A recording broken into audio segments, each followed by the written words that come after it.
तो neo liberalism ये कहता है कि सरकार को बिजनेसेस में से और उपक्रमों में से बाहर आ जाना चाहिए।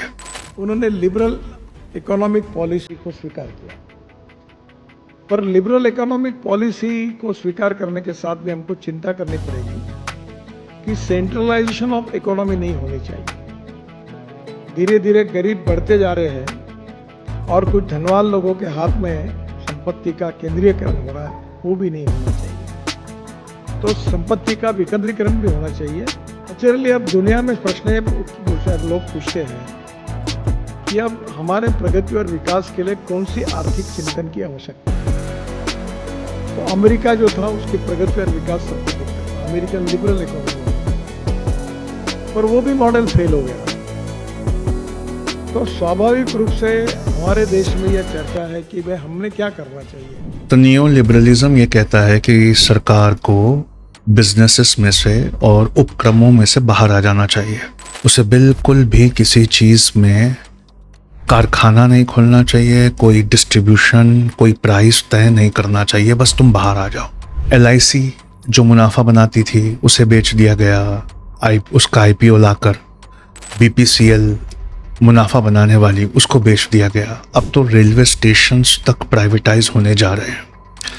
आप लाख पब्लिक प्रोटेस्ट कर लीजिए, लेकिन जो गवर्नमेंट के नज़दीकी दोस्त हैं उनका मीडिया चैनल और ऑप्टिकल फाइबर केबल और इंटरनेट पे भी कब्जा है। गैस और ऑयल के रेवेन्यू से विंडफॉल गेन्स कहते हैं इनको, मतलब बहुत मैक्सिमम प्रॉफिट्स हैं। इन्होंने मीडिया और ऑप्टिकल फाइबर केबल और 5G और इंटरनेट खरीदा।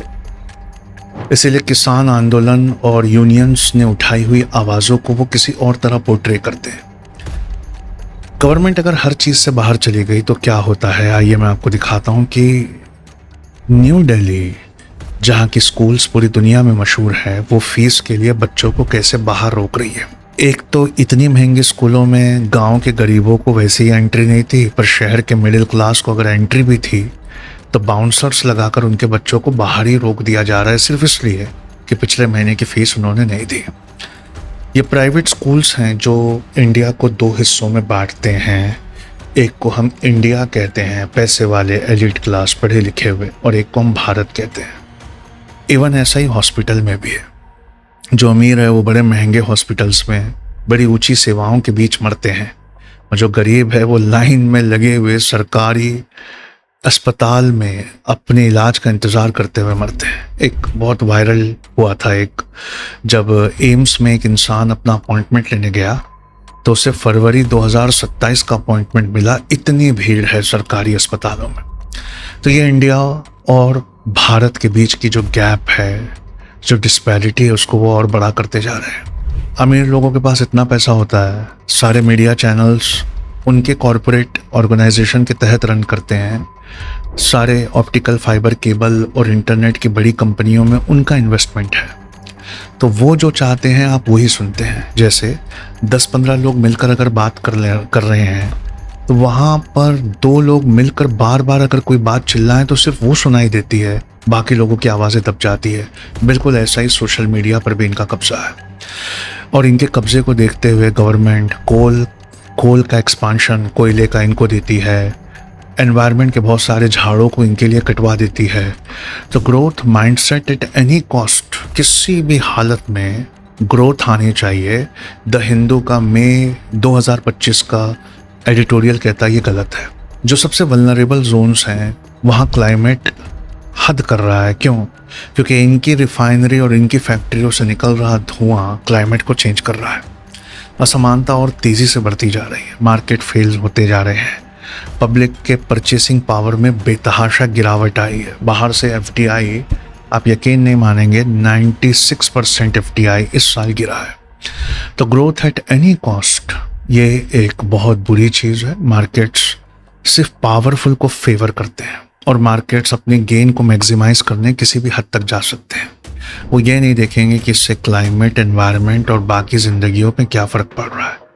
आपके पास परचेसिंग पावर अगर है तो यू आर वेलकम, पर अगर आपके पास परचेसिंग पावर नहीं है तो क्लाइमेट, फॉरेस्ट, ग्लेशियर, ट्राइबल्स, इन इलाकों में जो रहते हैं उनकी आवाज़ सरकार और जुडिशरी के कानों तक पहुंचाने का कोई तरीका नहीं है।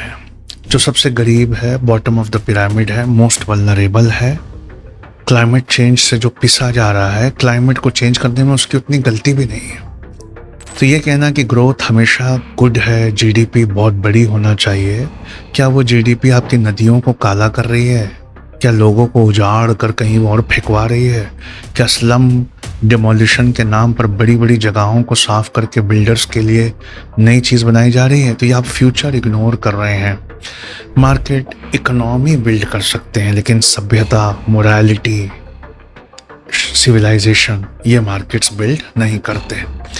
तो ऑनलाइन प्लेटफॉर्म पे आप देखिए, बिगर, बेटर, फास्टर, चीपर, गरीबों में से इन बड़े बड़े प्लेटफॉर्म जिससे हम ऑर्डर करते हैं, उन्हें गरीबों से सिर्फ एक चीज़ चाहिए, क्या? राइडर्स। वो राइडर्स जो 14-14 घंटा बाइक पर घूम घूम कर चीज़ों को डिलीवर करें। लोकल किराने की दुकानें बंद हो रही हैं। पैकेजिंग वेस्ट, आप सोचिए, दिल्ली में तकरीबन 3 करोड़ लोग अगर रोज़ एक प्लास्टिक भी बाहर फेंक देते हैं तो 3 करोड़ प्लास्टिक गिरता। 3 करोड़ प्लास्टिक एक पहाड़ के बराबर होते हैं। अब आप सोचिए, अमेजन की पैकेजिंग, जेप्टो की पैकेजिंग, ब्लिंकिट की पैकेजिंग, ये पैकेजिंग वेस्ट कहाँ जाएगा? क्या ये हमारे ग्राउंड वाटर और रिवर में बहकर नहीं आएगा? क्या ये हमारे डंपिंग यार्ड की ज़मीनों को और पॉल्यूट नहीं करेगा? ऊपर से गरीब को कहते हैं बार बार रिचार्ज कराओ अपना फ़ोन। क्यों? ऑप्टिकल फाइबर केबल कंपनियां बड़ी शादियों का, अपने बच्चों की खर्चा इनसे निकलवाती है, तो कहते हैं बार बार अपना फ़ोन है ना रिचार्ज कराओ। महंगा कर दिया रिचार्ज। वहीं पे नेटफ्लिक्स और वहीं पर अमेज़न, इनके सर्वर्स, इसका बैंडविड्थ मैक्सिमम चला जाता है। अमीर बैठकर घंटों, नींद आने तक, आँख से पानी गिरने तक बैंडविड्थ का इस्तेमाल करके, अनलिमिटेड डेटा का इस्तेमाल करके मूवी देखकर एंटरटेन हो रहा है। ये है वो इनइक्वालिटी की कीमत जो हम चुका रहे हैं।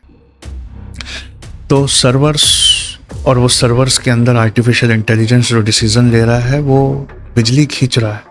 उन बिजलियों को बनाने के लिए जो पावर प्लांट है वो और धुआं निकाल रहा है। उस धुएं से और ज़्यादा वातावरण चेंज हो रहा है। किसी और का किया हुआ कोई और भर रहा है।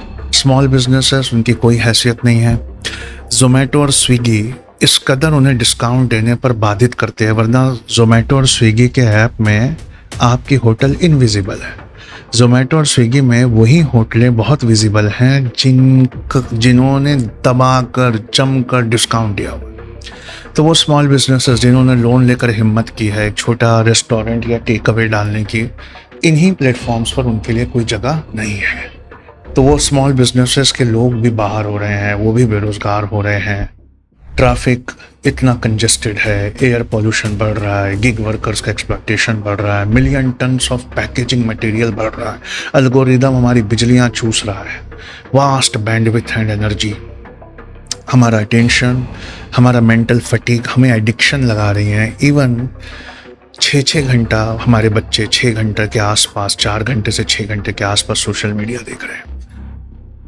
तो इन प्लेटफॉर्म्स को अपने कॉन्शियंस को जगाना होगा। गवर्नमेंट को ये बात समझनी होगी कि जिन दुकानों पे वो नफरती झंडा लगाकर वोट ले रही थी, अब उन्हीं की रोजी रोटी पे बात आ गई। और अगर इस तरह प्लेटफॉर्म्स को हम रेगुलेट नहीं करेंगे और गवर्नमेंट सब कुछ मार्केट के ऊपर छोड़ देगी, तो ये सब सस्टेनेबल नहीं है।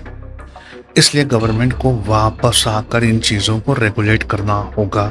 I hope you understand.